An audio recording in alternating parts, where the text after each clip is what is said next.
I'm Dr. Stephen Andrew Missick, and I've done a study recently on Moses and the Exodus, working on an entire series. And part of this research project, my brother Josiah and I went to Egypt to retrace the steps of Moses.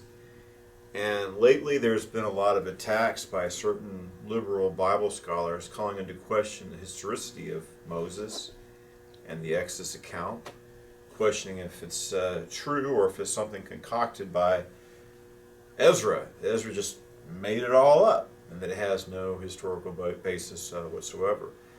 But the story of Exodus is very important, and I think it's important for us to defend the faith.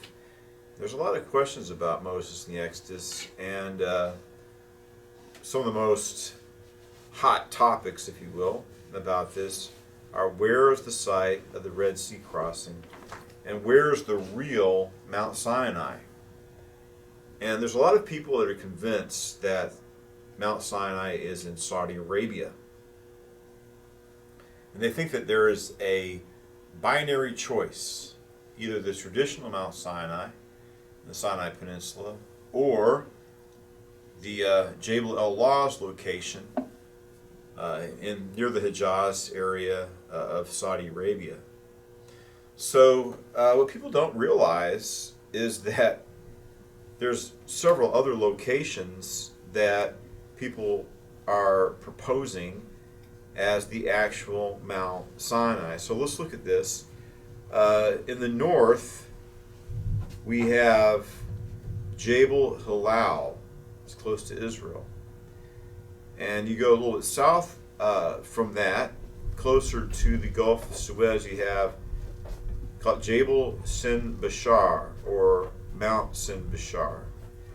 And then we have Mount Sherbel, and then we have St. Catherine's Mountain, or Jebel Musa, the traditional Mount Sinai. And then up north you have Hashim al-Tarif, and these are all the mountains that are in the Sinai Peninsula that are put forward as the real Mount Sinai. Now, if we go into southern Jordan, you have Jebel el-Madhab. Sorry, that's Jebel el-Madba. And then, closer to Saudi Arabia, we have Jebel Ahmed al-Bakr. And further south, as I was talking about, closer to the Hijaz area, as opposed to northern Saudi Arabia, we have Hala al-Badr. And the one that Ron Wyatt and some of his people associated with him are proposing is Jebel el-Lawz. But some people think that Ron Wyatt, when he went to find Jebel el-Lawz, actually stumbled upon Jebel Makla. And the mountain people call Jebel el-Lawz is actually Jebel Makla. And Jebel el-Lawz is another mountain in that region. So all of these proposed Mount Sinais have pros and cons, but I think that what I think more people should do is consider the possibility that perhaps the traditional Mount Sinai is authentic. And the fact of the matter is, I don't know if we can establish any of these contenders for Mount Sinai being with 100% certitude this is actually Mount Sinai. But I think that there is a chance, I would give it a 60% chance, that the traditional Mount Sinai is authentic. And when I was over there, I met with biblical archaeologist, Egyptologist Stephen Wondrink. And he looked into the issue. And he says, Mount Sinai is the only large mountain that has a valley underneath it where the people could camp. A large camp of people. And I saw it. I went to the traditional Mount Sinai. My brother and I, we went to the precipice. We looked down, and you could see an area where at least tens of thousands, if not more, could set up camp. And he says there's no other, all these other locations that people propose do not have the setting, the valley, the flat valley, to accommodate the masses of people that the Bible says made camp at the base of Mount Sinai. Uh, my understanding, and I need to do some more research on this, the Jabal al-Lawz is not really a very large mountain. And I mean, so Moses probably would have been seen. You can see him up at that mountain because it's not large. Oh, where's Moses? I can see him. He's right up there. But St. Catherine is a pretty high mountain. It's quite a hike to get to the top. Now, one of the things that people use to argue the authenticity of the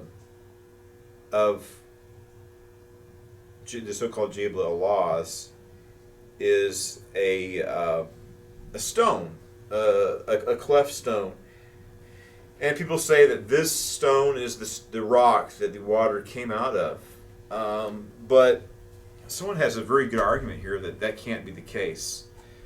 They're saying the split rock of Moses at Sinai and Jabal al-Lawz or here in northern Saudi Arabia. No, not the rock Moses struck at Sinai, because it's located on the west side of Mount Lawz. Israel's camp was to the east of the summit. The split rock is also east of Lawz. So if you read in the Bible, they got to Rephidim, and Rephidim is where he had this location where the people have no water. Moses strikes the rock, water flows out. So it has to be to the east of Mount Sinai, not to the west, right? Because they come upon this place before they get to Mount Sinai. So this location,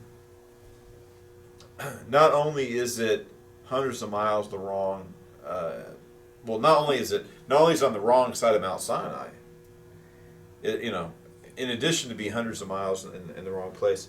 Well, people need to realize, and they don't think about this when they look at these different locations, is the logistics of moving people, men, women, children, the elderly, and animals this long distance, and how long it would take the camp to move in a certain amount of time, and how long it would take for the soldiers, the chariotry of Pharaoh to get there.